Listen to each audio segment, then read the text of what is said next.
Right, I think it's about time I did a catch-up video on the tank.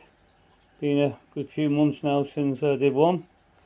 So not that much has changed, to be honest with you, apart from growth of various corals and anemones. Lost a firefish the other day. Managed to escape through the smallest of holes, wouldn't you know it. So I've just had the one. I'll have to get it to mate soon if I can. So let's move on. So here we go. The torch is doing really well. That's pretty good. That was come as a freebie as a hitchhiker, and it's taking over. In fact, it killed the coral it was on. Well, there you go. So there's my bubble tip. It's very strange. It comes out there for the light.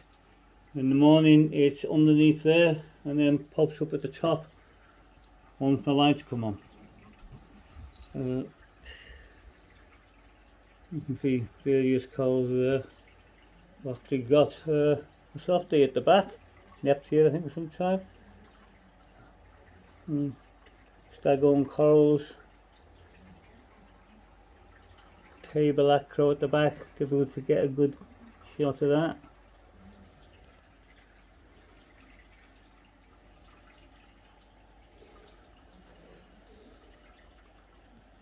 Well, this is the star of the show. This is becoming a bit of a beast, as you can see.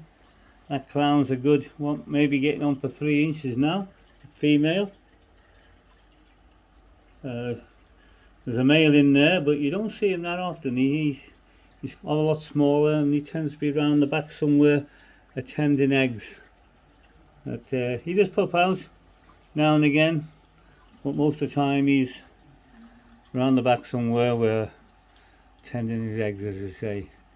That now is getting on for a good 18 inches, at least 15, 16. Got a bit of stinging going on, as you can see here, with various chalices and what have you. Bubble corals starting to get a little bit late now, going into night mode. Open brain.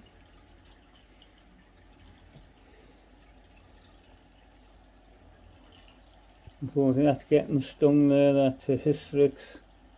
A bit of stinging going on there, and of course that Gorgonia is getting a good stinging now. Stylo is growing really fast. Another egg, that's tripled, probably quadrupled in size since I bought it. It's a kind of, I'm not sure what it is. But it's like a stoy cactus of some sort, but anyway, I tend to forget the names. That's what happens when you get old, you see. They're more purpley than blue. Oh.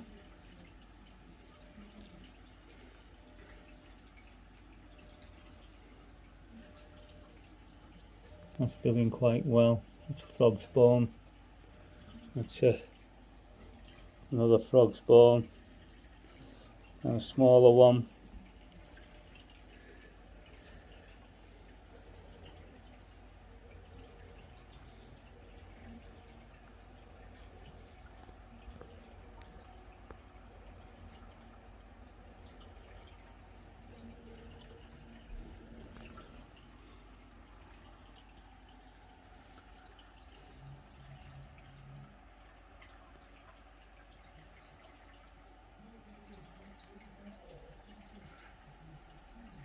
All the fish tend to hide when you come close to the tank. You'll be surprised how many fish are actually in there. Some you only see rarely. Like I've got a couple of golden assessors that hang out around there usually.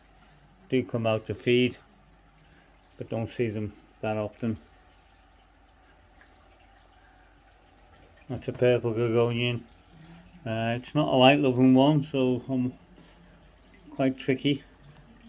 Polyps at the moment because of the light. It usually comes out when it gets darker to feed. I'm trying some various foods on that.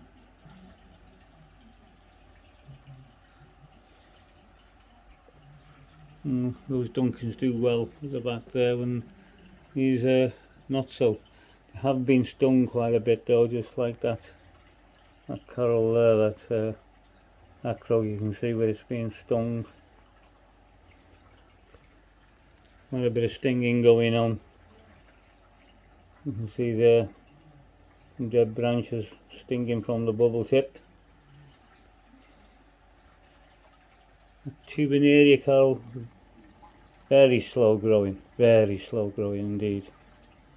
But it's hanging in there, and it is growing. Very slow. The Monties, of course, large Monty plate corals.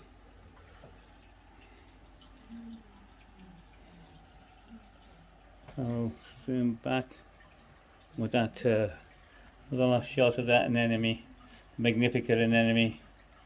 It's under a Castle 160. Tuna blue.